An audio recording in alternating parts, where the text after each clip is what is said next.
Tony Vengel. How are you? Bennett, I'm doing well. I'm doing Uh, well. so tell the audience who you are and what you do.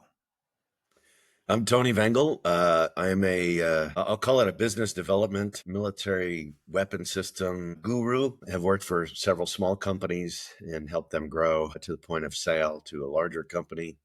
Prior to that, was in the military, active duty, both operational, sitting in a missile silo, as well as operating space satellites for the space surveillance network, um, and then did acquisition as well for the Air Force, F-117 acquisition and other DART programs, including GPS. So we called it the next great utility in 1993. Needless That was to our say, tagline. next great utility. Wow.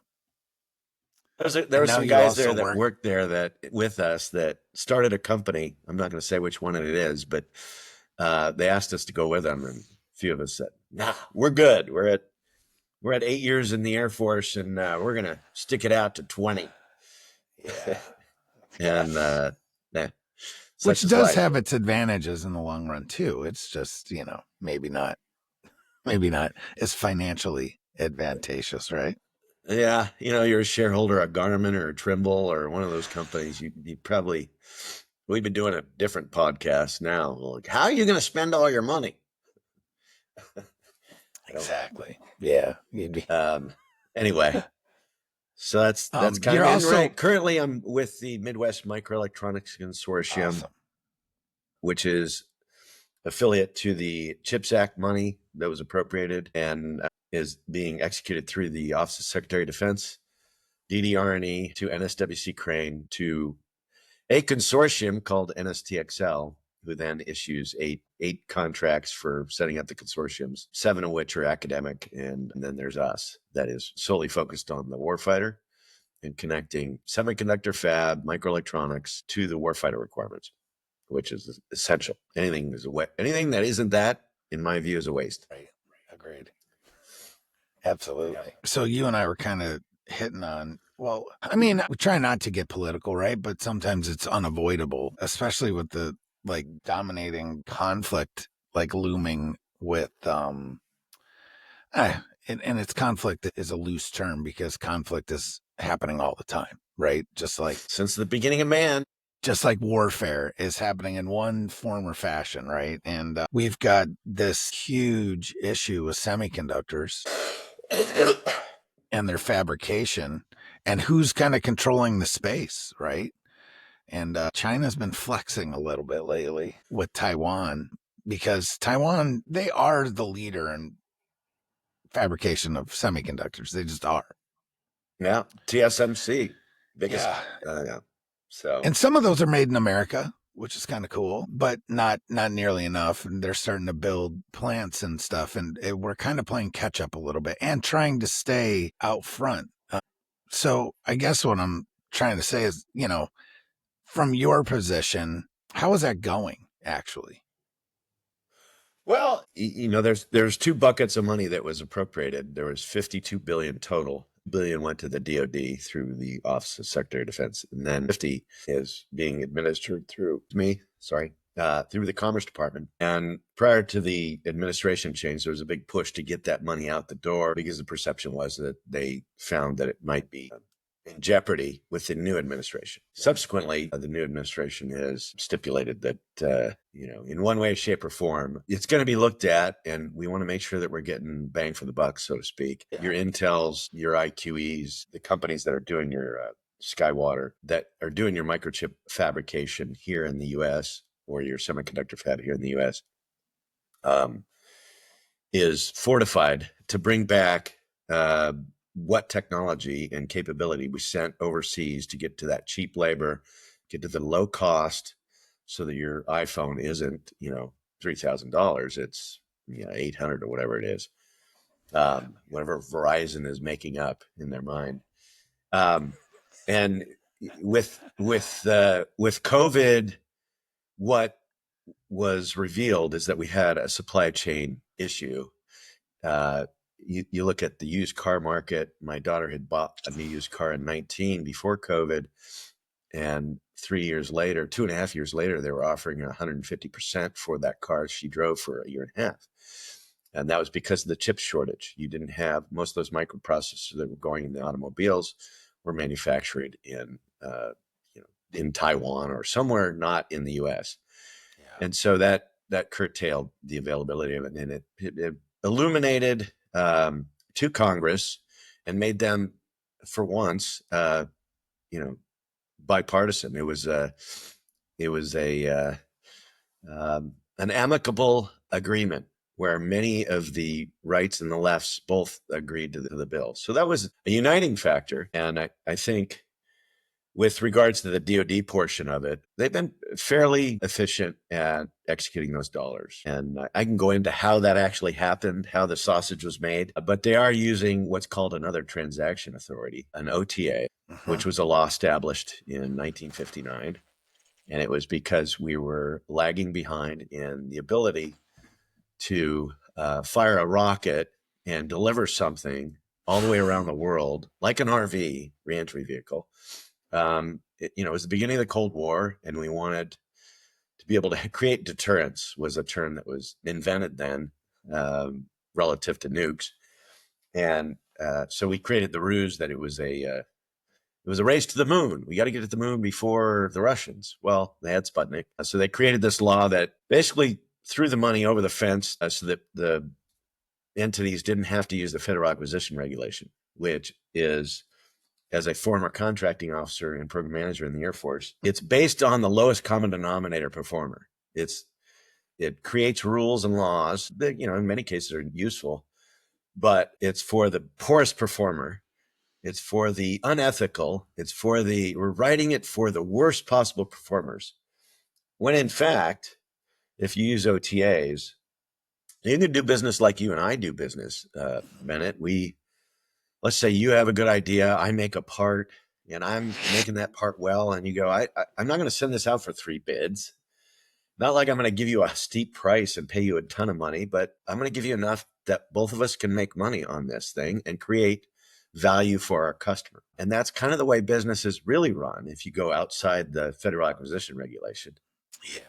And move away. And so that has enabled, and they reenacted it because we were behind the Chinese.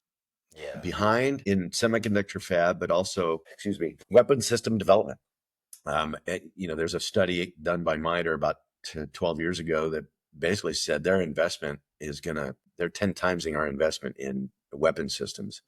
Yeah. And that's eventually going to get us, right? And, at some point.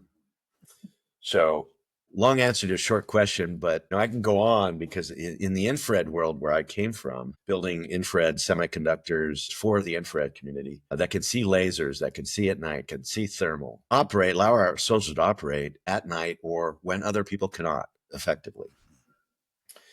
And there are certain wavelengths where I think we're ahead still, and there's other wavelengths that is public domain where they've caught us. Right. And they'll eventually pass us. And since the beginning of man, whoever has the best technology usually dominates diplomacy and whatever's going on in the world, the geopolitical world environment. So hard to separate political from military, right? Because ultimately the military is, and the weapon systems that we have are what's going to create the ability to exude diplomacy. If you don't have the best widget on the battlefield or in cybersecurity or whatever it might be, or in AI, we're going to be at a disadvantage. And that disadvantage will show up in the form of adverse diplomacy. Absolutely. So I have a passion for that. Sorry, Bennett. One of my notes is strategies for diversifying semiconductor production to mitigate geopolitical risks.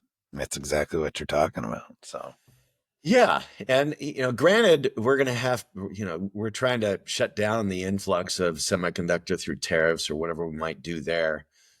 But that, that's only going to increase our prices, which is okay when it's talking about a germanium window that's going to go on an F-35. And then, I'm not even going to get into the rare earth materials that we're getting, that are getting bogarted by the Chinese right now. There's some open ocean treaty that allows us to mine the open ocean for nickel that's sitting on the top of the floor, and China's grabbing all of it because the Senate won't approve it, right? Right. Yes. So, yeah. I just don't understand. And sometimes you have to look at these things and you're just like, you don't want to go down that rabbit hole of nefarious stuff, but it's like sometimes you Who's have donating to. to who, right? Are the Right. Chinese Exactly. donating to And the PAC that supports the congressman or the senator that won't sign the bill? I don't know. I don't But know either.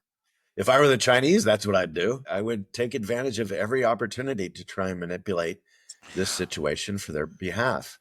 Have you seen this project? It's not a project. That is an inaccurate statement. It is a giant operation going on in the Pacific with these steel balls that are on the seafloor. Do you know what I'm I've seen talking that. about?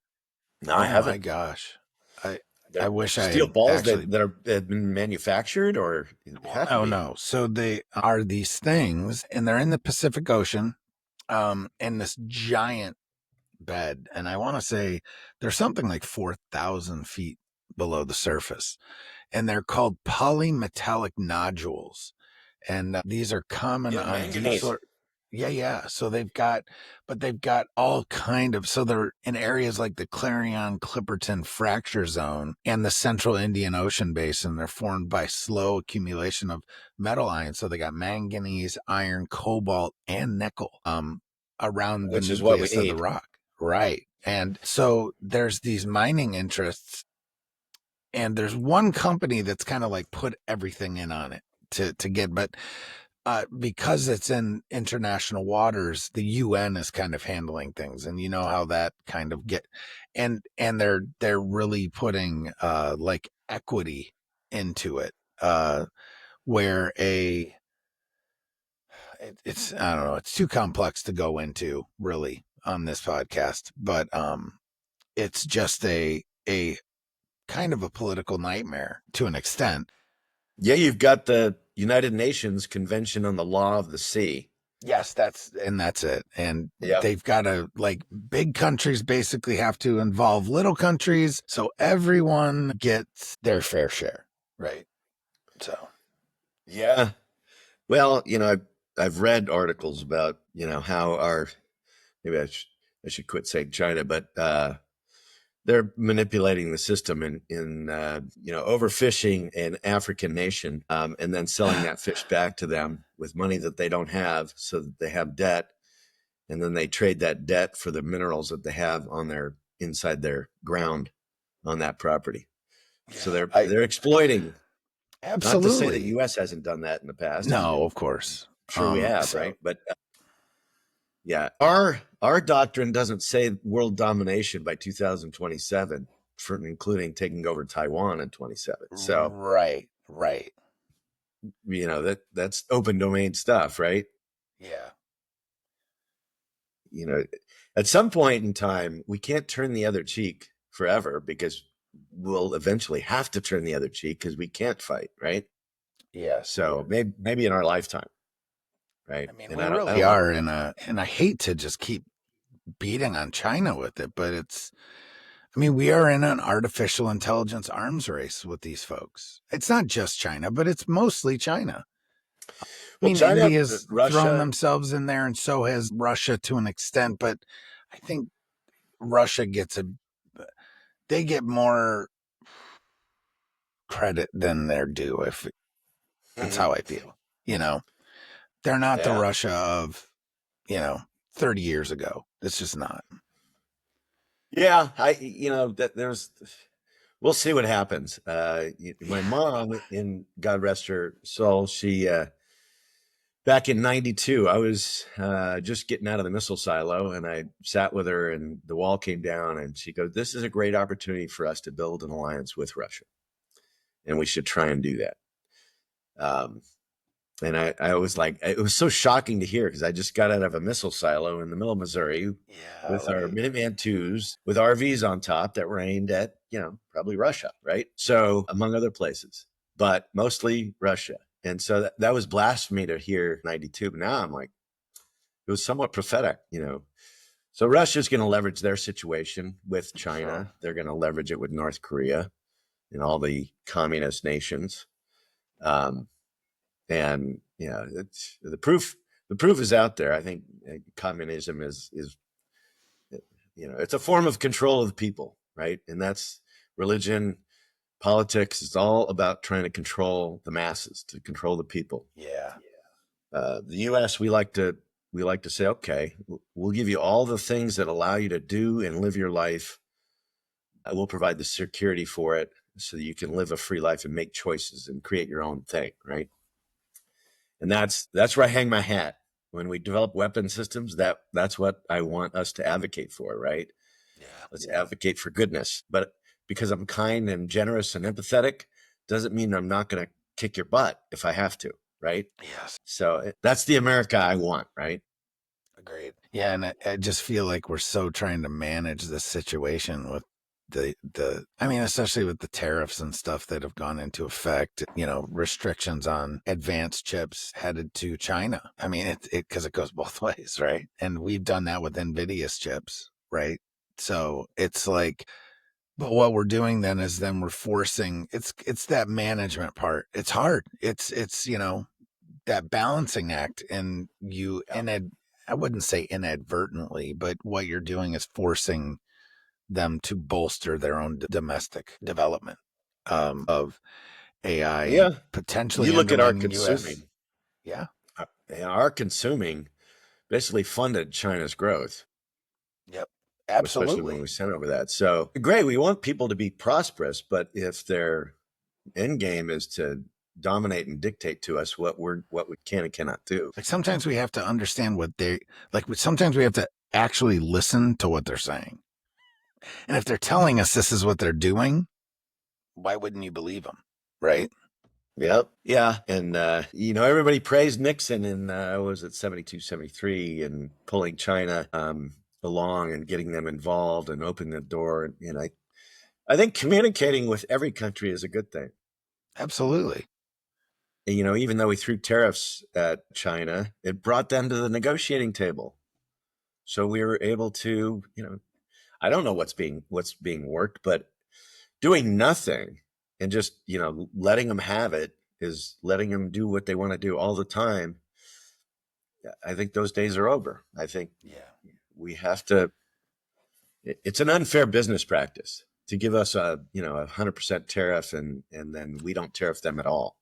Yeah, it is. It's not, yeah, it is totally unfair. One of the things that's not being talked about, it's starting to be talked about because one of my in a prior life, I was in the energy business, right? And nuclear to be specific. And one of the things that I'm seeing is with the rise of AI, you have energy consumption issues starting to take hold a little bit because of these like ChatGPT and these large language models, right? I don't think people understand the infrastructure needed to run that, especially because there's Water, more being the energy. right. Yeah. Just the energy in general, right? And the infrastructure and huge data centers that go into this. I mean, we see a little bit of that with Amazon, right? In their data centers and Google as well. But this is on another level. And it's going to exponentially flywheel and increase. It's going to increase. And we've kind of saddled ourselves, unfortunately, into a energy shortage because what is our answer? Because you're not going to power these data centers with solar. It's just not going to happen. We don't have the battery technology to back it up, right? And a lot of people think nuclear is the answer, but it takes from beginning to end, you're talking minimum 5 years to build a new nuclear plant. And They do have the smaller regional nuclear reactors that they're developing. And that's kind of what I was getting at. Can you talk about that a little bit or not? I mean, it's no, certainly. There's a friend of mine. He went to work for BWX. They were a nuclear technology company down, I think, in Tennessee. And I grew up just north of Diablo Canyon, which is a nuclear power plant, the last operating nuclear power plant in California. And so I've fitting name too. A lot of the people I went to school with and grew up with and still play golf with on occasion, maybe surf with, they're huge opponents to any nuclear power. But the premise behind that is that we hadn't really solved the disposal issue. And it was an early, nuclear power was, I don't know, created originally for mass consumption, maybe in the 50s. Yep. Need to look that up. But so there's engineering work. There's not physics issues. There's engineering work to do with the disposal. So these small modular that could power a data center or power a AI center in this case are now being sold and made. And as well, the larger nuclear power plants that can power like multiple states. Yes. That is the answer.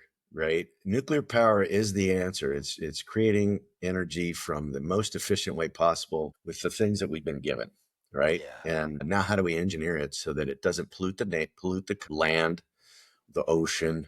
I drive by Kettleman City when I take the 101 east to the I, and they put it in barrels in a ground out there. And with the nuclear material having a half-life of, 1,000 years, and the barrel itself having a half-life of maybe 50. Yeah. So, to me, that seems irresponsible, but we didn't have another solution.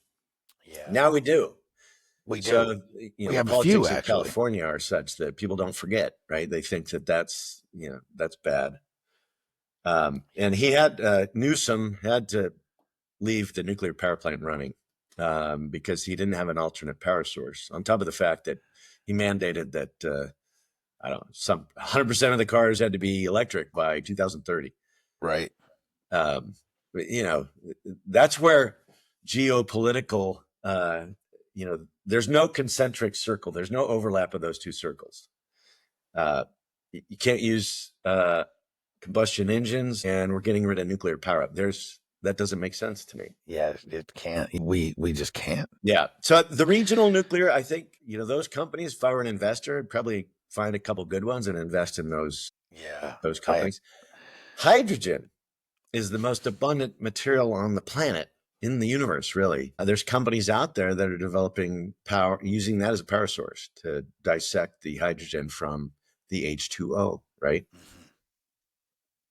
And, and I can share some of those companies, put them in the chat box or something. But power is it. Oh, and getting back to the AI, the code that's being written for that, it's going to drive processing, and you're right. It's going to require a lot more power. Then if you add in crypto into the equation, the crypto mining, and with the mining, it's insane. Yes. So, and, I don't know if we're going to have a growth in population or whatever, but power is, the solutions that we have about right now from a political standpoint are not viable. We need to change our mindset. Yeah, there's some things. I mean, I've always been a huge proponent when it comes to the nuclear of the, just making it way more efficient than it is. I mean, not that it's just not as efficient as it could be, right? Because you are left with fissile material that's still out there. Now they've got processes where you can extract that and create reprocessed usable uranium, plutonium to create new fuel rods out of a lot of the fissile material. But there's few companies that do that, right? Or corporations that do, but they've made strides, especially in the like dry cask storage, stuff like that. So I just feel like there's not enough money or attention given to it because it's such a dirty word, and dirty, no pun intended. Yeah, literally. But it's not as dirty as it seems. So, I just. Yeah, I agree. But hydrogen is huge too. And there's a couple we have a really big hydrogen company right here in, well, they make hydrogen fuel cells right here in New York. Oh my gosh, I can't remember the name off the top of my head, but like they basically, sell hydrogen fuel cells to, Walmart. Like they run Walmart's forklifts and a whole bunch of stuff all run off hydrogen. And that's another thing that's not talked about as much. So Yeah, no, that's it is. There's a company I put in the chat, Teralta. Met some of the folks from there and the founder 2 weeks ago in Houston. Really bright yeah, folks that are doing things with hydrogen in a small. So, potentially we could power our own house, right? absolutely. With these small energy producers. And then, God forbid we have to leave the planet, but getting in deep space, we're going to need some type of regenerative power source to go deep Yes, as a of species. course. Yeah, absolutely, for sure. It's just, man, we just got a lot of I think there's, yeah, and you alluded to it and brought it up, is like we've got to reprioritize away from get companies and innovators, let's just call it innovators, to kind of turn their eye a little from profit. Like it can be profitable but still be advancement. We can still be progressive and have profit. Absolutely. But your profit doesn't have to be 800%. Correct. Your quarterly and that's earnings. part of the thing. When is enough, right? Yep.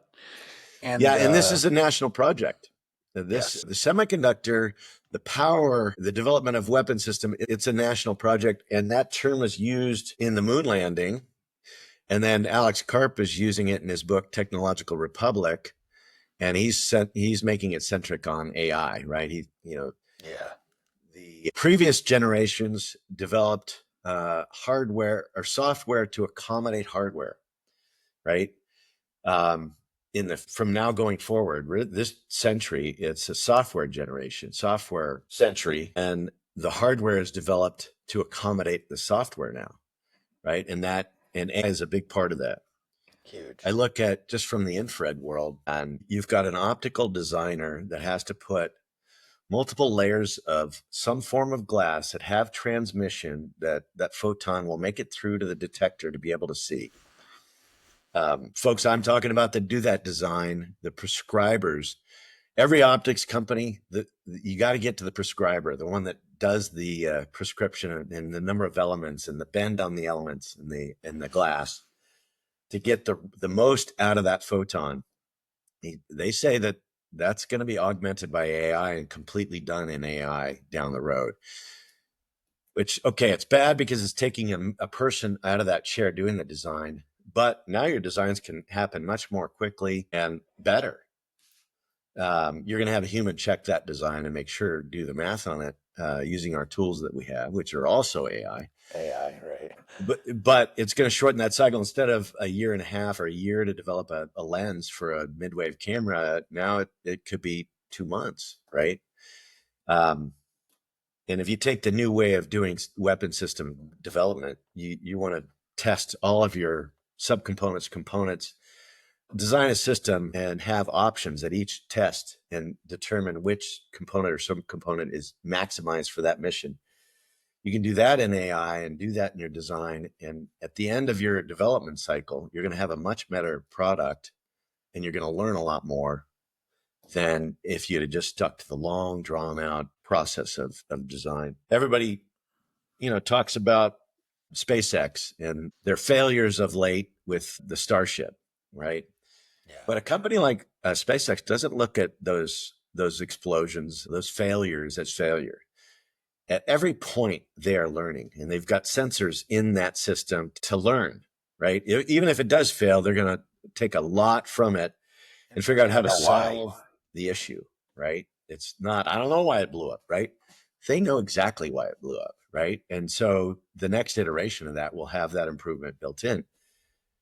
That's the way to do it. Taking risks They've got a ton of investment money. They've got a lot of contract CRAD money, but they're taking risks, and they're motivated to take risks because they're doing a lot of that under fixed price contracts where, you have the latitude, and they're motivated to take risks so that they could, if that first risk and that first iteration risk is successful, they've got more profit because they didn't have to dig into that other bucket of money to take another risk. And I think I might have said it before, but Congress, when they appropriate money through OSD and for other things, they have to be risk tolerant. You can't micromanage those dollars. You can't ask the Air Force or the Space Force to develop a system and tell them not to take risks. They have to take risks in the design to learn and to make it better. So that answer your question? Yeah, for sure. No, it's one of those things, like, I think so many people just kind of have to shift the way that they think about this stuff, that it's not going away. AI is not going anywhere. And everyone always thinks of Terminator and Skynet, and they never think of all the good that comes out of these things. They Yeah. only think of the bad, and I think it taints the pool. At the end of the day, is that negative energy kind of taints the whole aspect, is that these things, if used correctly, can be the best things in the world, right? But they can also be bad. It's absolutely true. It's just like anything else that we have. It can be used for good, it can be used for bad, right? Yeah. And we have to allow the good to outweigh the bad. Yeah, and be cognizant of the bad and try and obviate it through, your either software or hardware mechanisms. Correct. Just like today, when you see somebody create a program to hack your system and get into your bank account and to take your money or move it nefariously, right? Yeah. Those people are spending a lot of energy and time when they could be spending it on something legal, right? Yeah, absolutely. Create something. So since the beginning of man, there's people are going to make bad choices and are not, haven't been ingrained into an ethical, empathetic, compassionate, do good mentality. Yeah.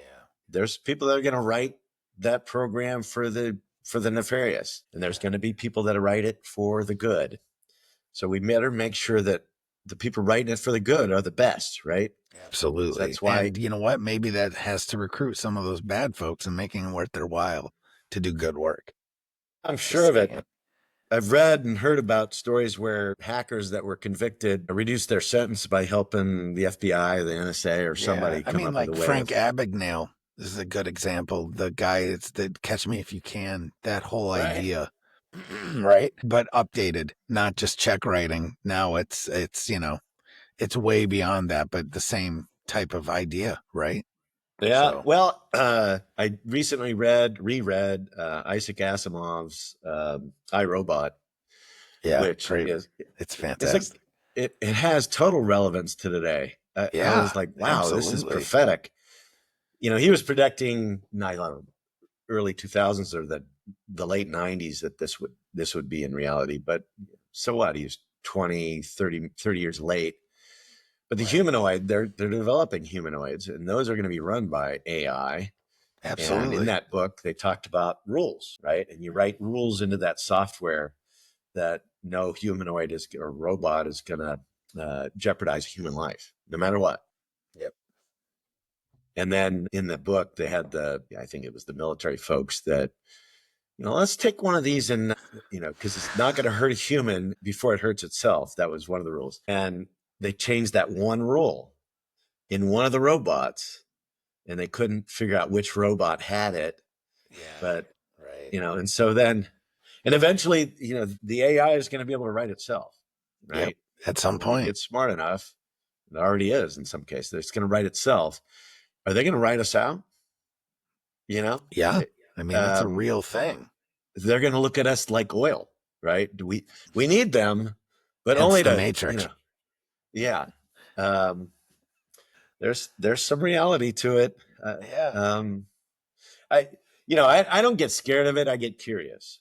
Same. As a humanity, where are we going with this? Because it's going to change humanity in a big way. And maybe it detects liars, right? And maybe it detects the nefarious more adeptly than the police officer. So maybe crime goes away. Absolutely. Maybe. Right. I don't know if you have a driverless car, I or don't. a I don't. Tesla But I or one have of a the friend cars that that has.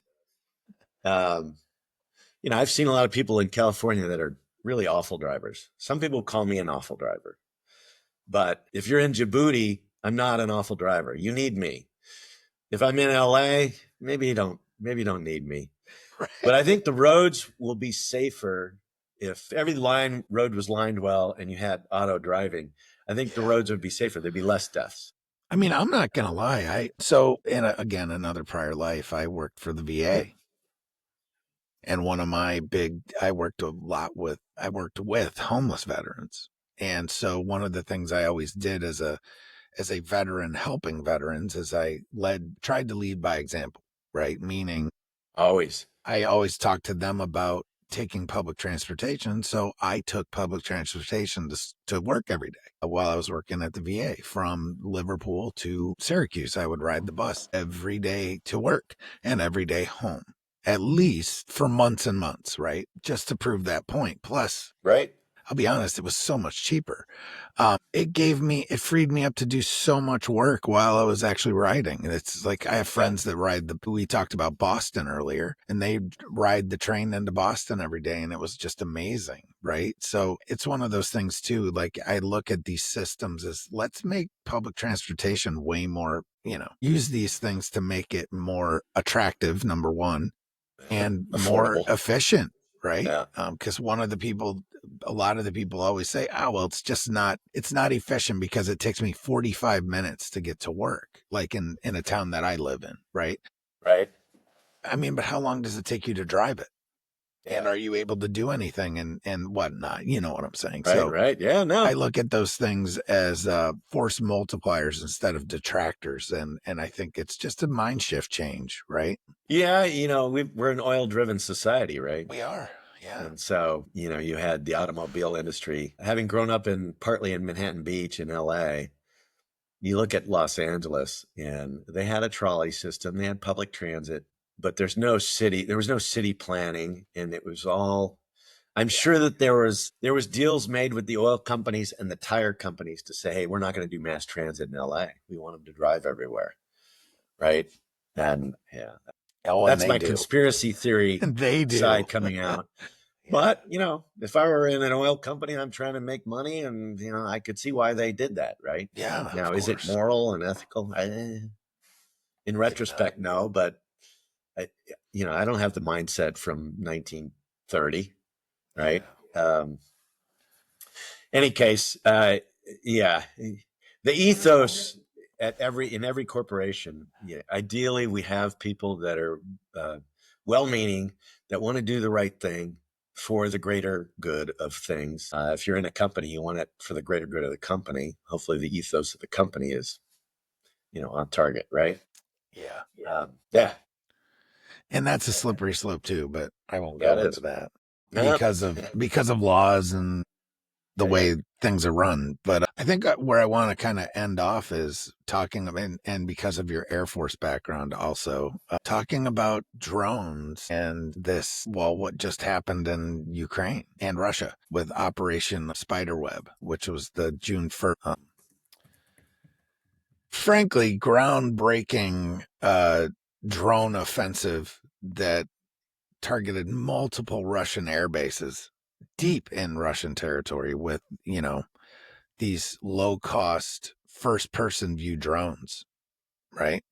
Um, that really, it's kind of devastating. It was a devastating attack. It actually was. I mean, I think they're saying now the last figure I saw was something around $8 billion in damage by 117 drones, because that's what it was. Yeah, I think we took out 40 Russian military aircraft, Yeah, and mainly I say too we, strategic Ukrainians bombers. did. Yeah, the Ukrainians did. Mainly strategic bombers, Yeah, like the like Tu-95 and Tu-22, which are, you know, can be devastating. Well, they have been devastating in Ukraine. So yeah. I think Well, that's what's part of the interesting is reason. I think they can all carry nukes. A They lot of those can, can't. especially those Tactical. two planes.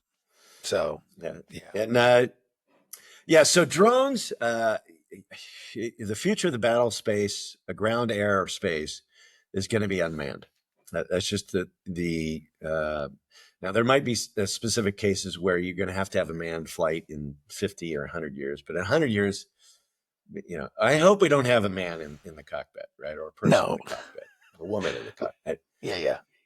Because if you look at how you design an aircraft, so much is designed around saving the human, right? Yeah. It's I think, very inefficient. yeah, the aorta detaches at 14 Gs or something like that, right? So, we've got this little human that sits in this metal object, this kinetic thing, and we're trying to protect it. So if you take that human out, well, now what can you do from a propulsion, maneuverability, from what payload you're going to carry, what weapons you're going to carry, how you're going to deliver them? I think that from a grand scale. Now, if you take it from a precision fire, I'm a Marine or a special operator, and I'm stuck in between two mountain ranges, and I'm being fired upon by the hills, and I'm down at the bottom. What can I do? Well, now you have Switchblade, and then there's a whole plethora of other backpack portable drones that blow things up. They've got the little Note 8 or Note whatever it is, or the iPhone with the JTAC software, and you can potentially put one up with a camera on. It might have a bolometer, long wave, or visible, and you can find out where the fire is coming from, and then go take it out. Absolutely. So you can do precision fire on your own as a forward operator, which is beautiful. Now you can send multiple drones into an area. Maybe some of them have explosives. Maybe most of them do. Maybe you send a command and control drone into an area before anybody goes there and assess it with multiple wavelength cameras. And there's so many things that you can do with a drone. And core to it all, we'll bring it back together, is a FPGA, a microelectronics device, a power transfer device made of gallium nitride that helps you efficiently transfer power from the power source on the vehicle to its utilizer, right, inside the weapon system. And so ME Commons and a lot of the work that we're doing at MMEC is to help those devices, one, be made here and be made more efficiently, more costly, more power efficient, because ultimately on the drone, you got size, weight, power, and cost. Swap C. And I've worked with companies where we put SWIR cameras on them that could see lasers in various wavelengths. And I've worked with them where you put midwave cameras on them where you could see thermal from long distance and determine what it is that you're looking at. And so just a the force drone multiplier. world I'm very passionate about. I think that's where warfare is going. I would agree. We do a lot of work, which MMEC does work with them too, is Vets to Drones, which Chris Lewis and yes, those guys are, you know them. Oh yeah, I do. They're great. They're patriots is what I call them. Yeah.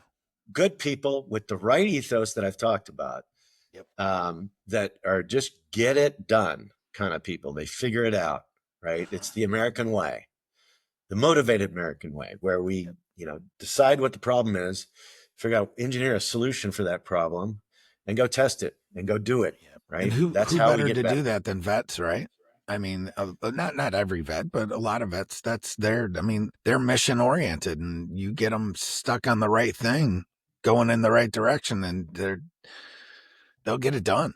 And guys like Chris Lewis are those guys, especially when we're talking about drone manufacturing in the U.S. It's a big deal. And, that is a spot where we are kind of behind, at least commercially, maybe not militarily, but commercially we are behind. For sure. You had the DJI revolution, and you see what China's doing with their mass swarm drones doing artwork in the sky. But we've got some great companies. We do. That have been doing it for a while. You got AeroVironment, General Atomics that kind of started it all. AeroVironment was the first attritable mission drone, meaning an explosive, the one that could do, see, and then hit. Now you got Anduril, and I love Anduril. If they ever go public, I'm buying their stock because they have the right mindset. All of these companies that are in play in the DoD space, in my view, have to have the right mindset. You've got your primes, you got your Lockheeds, your Northrop Grumman's, your Raytheons, or RTX, whatever they're called now. I see Northrop making a big change in their mindset. I see Lockheed trying. Raytheon, I don't know. We'll see. So, but I think the Andurils of the world, the Palantirs, are going to put pressure on that industrial base, a good pressure. It's going to force a change in the mindset and the behavior. SpaceX did it to space launch. You had the United Launch Authority, which was legalized. I don't know what the word is. A collusion, I'll call it. And it took them a long time to put anything up in space. And SpaceX entered the world, and they did things on a fixed price basis. They did things new in a new way, developing components, subcomponents, and testing, and learning along the way and taking risks. The Lockheeds, where they're living a cost plus, the Northrop's cost plus world, where there's very little risk, right? If you overrun, we'll pay your overrun, but we won't give you profit on it. Still, it's not punitive enough, right? No. And it doesn't encourage risk. So risk along the way, starting with Congress, the president and his budget. Hopefully he's got risk built into that.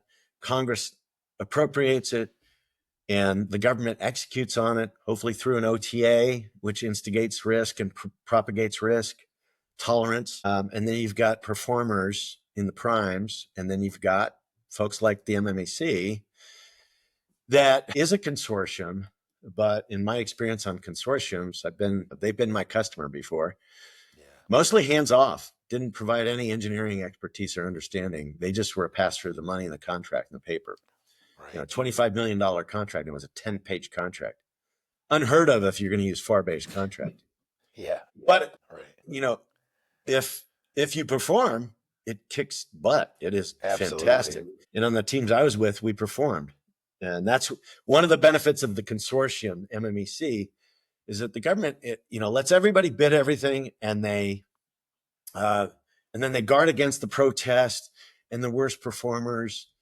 Whereas we're the consortium, we'll vet the companies, not on who my brother-in-law is, but on it's a meritocracy, who the best performers. We're going to get those people into the room with the government. We're going to rewrite requirements around the warfighter need and what the gap is with our adversaries and how to defeat them and dominate the adversary. And we're going to create a requirement, and we're going to buy for the government what's going to give them dominance. Whereas when the government goes their normal route, it might be dominant, but they're not sure. So, and I might, next time I see one of these people, they might punch me in the nose, but the time for honesty is now. It is, right? And, I'm not going to sugarcoat it for you to make you happy when our country's falling apart because we don't have a dominant military. Yeah. So, I mean, I grew up in an asymmetric world, right? And an asymmetric military world is at that. And people got to think outside the box a little bit and stop, stop laying, all of our cards on the first world laurels of whatever, bigger, badder, whatever. Instead, doing things smart and, asymmetric. Yeah, look at our taxpayer dollars. You and I both pay taxes. Yep. And there was a time when I was in the military as a CO, and I'm like, hey, I'm going to be a good steward of the taxpayer dollars. Well, we can be like, my wife shops with coupons, and then I go to the expensive market and buy the $80 steak, and so I just lost her savings on by using coupons. Yep. We as a nation need to collaboratively be efficient with our dollars, and that's why I don't object to some of the stuff that Doge was doing. Of course, let's find the waste and let's stop it. Yeah. Right? We can't afford it anymore. We can't. That can open up a whole nother can. But that's a whole other episode, right? So yeah, but I look at it as like, if you save $50 billion on whatever USAID or whatever it might be, give that to MMEC, and we'll build a better weapon system that really gives us dominance for the next 25 years, right?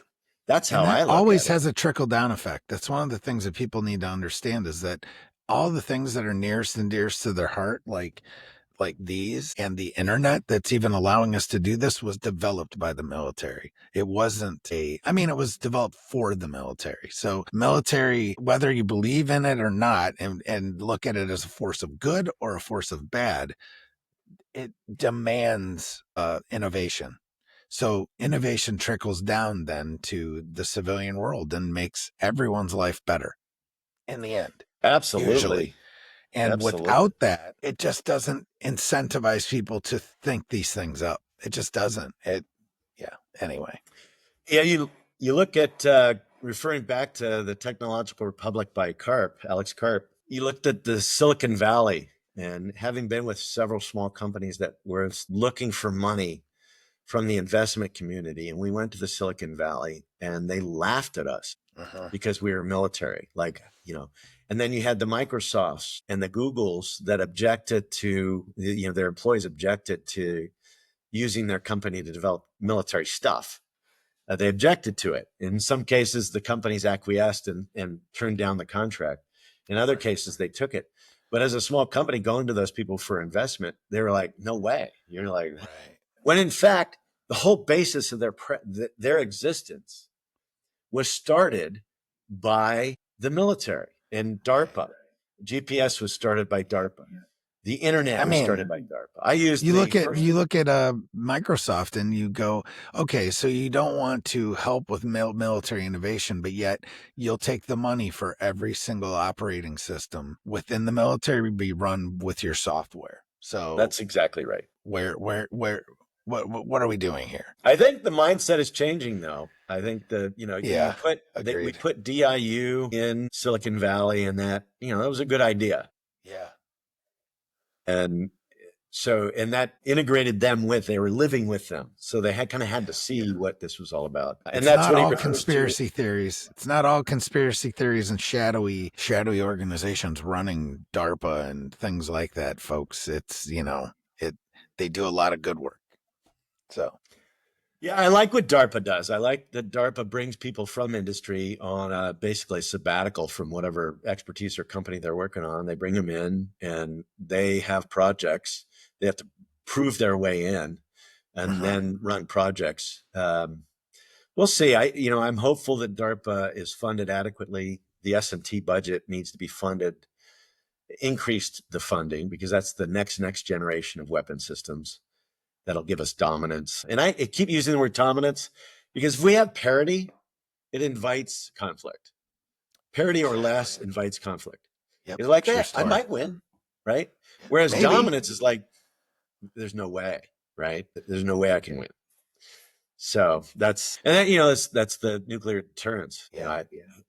That's kind of how Russia thought about it back in World War II, is we'll just make so many of these tanks and we'll throw them up against everything like an iron wall. And at some point we will, prevail. Yeah. That's just not a good way of doing business. Yeah. It's just not. My dad was in the B-17 flying out of England. Right. Over Germany, was a POW. And so, maybe that's why I went in the Air Force and wanted to subconsciously, I wanted to be my dad, right? Like, if you have a good dad, I think we all want to be him, right? Yeah. So I would love to have a discussion with him right now about the geopolitical. He was a guy that could do the crossword, New York Times crossword, in 15 minutes with a pen, and just worldly guy. He had a brilliant mind. Be good to talk to him about this stuff now, which I can't. So yeah. Maybe he's listening in. Maybe, for sure. You never know. So I really appreciate you coming on, Tony. Why don't you tell everybody where they can find you, the work that you're doing, and things that you need and want to promote? Sure. Well, I'm Tony Vengel. I'm with the Midwest MicroElectronics Consortium, MMEC. You can Google it and find that. I've got a little consulting company called Sami Strategies, samistrategies.com. You can find me there as well. And I'm on LinkedIn. You ever want to talk about any of this stuff? I love it. I love this country. I want it to prosper, and I want us to help other people prosper, not just the U.S. I want to help people, right? So that's why I do what I do. Bennett, I think you're along the same lines, right? Pretty much. Yeah. Thanks for having me. I appreciate it. Yeah, always. And we'll do it again soon. So you got it. All right. I appreciate it. Thank you very much.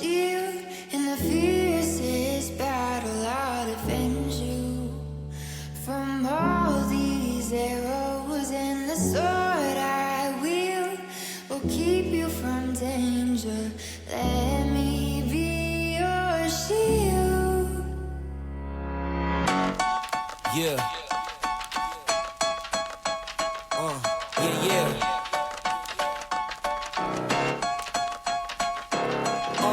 It's just you, me, and the odds. We stuck together, we two peas in a pod. You dealt a bad hand, I'm there seizing the cards. We'll never be separated till we see in the gods. We've been low together, high forever. Long as we go together, we'll die whenever. Be a light, couldn't let the darkness try you ever. Truth in my word, you I lie to never. And when the world gets a little too hard, wipe your eyes, put away your sorrow. When it's war, I'll be leading the charge, and I'll be still fighting for you tomorrow. Yeah, even with a blindfold or in different time zones, could find my way to you with my eyes closed. There's nothing between us. Go to Mars and Venus, stand in front of every one of them rocks they slinging and be a shield. Your shield in the fiercest battle, I'll defend you from all these arrows and the sword I will keep you from danger. Let me be your shield. Yeah, let's go.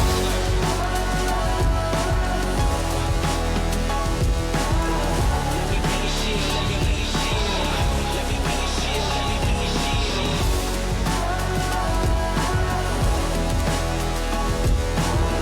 Let me be your shield, let me be your shield. Let me be your shield, let me be your shield.